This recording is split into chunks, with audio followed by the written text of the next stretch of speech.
추사가 30살 되던 1815년 그는 동갑이었던 초의선사와 만납니다. 1786년 정조 10년 전남 무안에서 태어난 초의선사는 15살 때 강변에서 놀다가 그만 물에 빠져 목숨을 잃을 뻔했는데 지나가던 스님의 도움으로 목숨을 구했고, 스님은 소년에게 출가를 권했습니다. 초의선사는 19세 때 영암 올출산에서 바다 위에 떠오르는 보름달을 보고 깨달음을 얻었다 합니다. 초의선사는 마음의 폭이 매우 넓어 정약용, 정학연, 추사 김정희 여러 선비들과도 만났습니다. 추사와 초의선사는 금난지교의 벗이 되었는데 추사가 40살 때 제주도로 유배 가면서 초의선사에게 보낸 편지가 있습니다. 외로운 유배 시절 추사가 초의선사가 보내준 차로 시름을 달랬음을 알 수 있는 편지입니다. 스님, 해차를 몇 편이나 만들었습니까? 잘 보관하였다가 내게도 보내주시겠지요? 자은과 향운 스님들이 만든 차도 빠른 인편으로 제게 붙여 주십시오. 혹 스님 한 분을 정해 그에게 차를 보내신다 해도 불가한 일이라고 여기지는 않을 것입니다. 김세신도 편안한가요? 늘 염려됩니다. 단오절 부채를 보내니 나누어 곁에 두세요.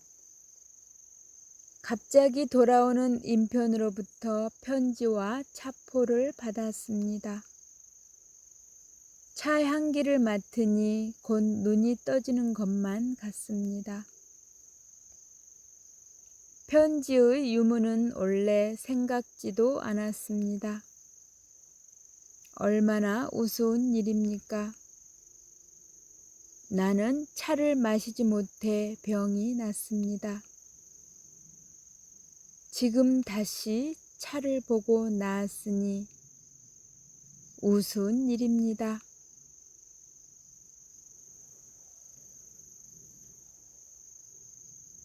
추사는 편지를 즐겨 썼지만 초의선사는 답장을 잘 안 보냈다고 합니다. 여기서 한 가지 인편으로부터 편지와 차포를 받았다는 부분입니다. 인편은 차 배달 심부름을 하는 사람을 말하는데 소치 허련이 바로 초의선사의 분부를 받고 추사에게 차를 심부름하는 역할을 했지요. 소치 허련은 무슨 연유로 초의선사와 인연을 맺었는지 1809년 태어난 허련은 교산 허균의 집안이었다고 하지요. 허균의 후예 중 진도에 정착한 이가 허대인데 그는 임해군의 처조카였습니다. 하지만 광해군이 즉위하면서 임해군이 영모죄로 몰려 진도로 귀양오자 수행한 허대가 아예 눌러앉은 것입니다. 진도라는 당시로는 외딴 섬에서 그림을 그리던 허련의 정렬을 알아본 이는 숙부였다고 합니다. 그는 내 조카는 반드시 그림으로 일가를 이룰 것이라며 어렵게 오륜 행실도를 구해줬고 허련은 그것을 모방하여 실력을 키웠다고 합니다. 허련이 초의선사를 알게 된 것은 1835년 무렵입니다. 초의선사는 호남 8고라고 칭송받았는데 다산도 백운동도 같은 그림을 보면 초의선사가 불법뿐 아니라 시서화에도 조예가 깊다는 것을 잘 알 수 있습니다. 초의선사는 허련에게 담비와 같은 존재였습니다. 그가 남긴 몽연록이라는 책을 보면 허련이 얼마나 초의선사에게 감사하고 있는지 알 수 있습니다. 초의선사는 나를 따뜻하게 대접해 주었고 방을 빌려주며 거처하도록 배려해 주었다. 천재는 천재를 알아보는 법이지요.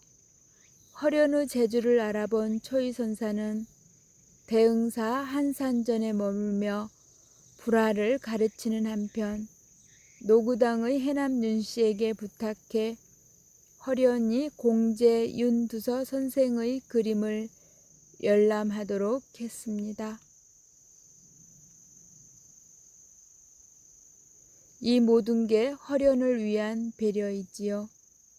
허련은 공제 선생의 그림을 열람한 뒤 수일간 침식을 잊을 정도로 감동을 받았다고 합니다.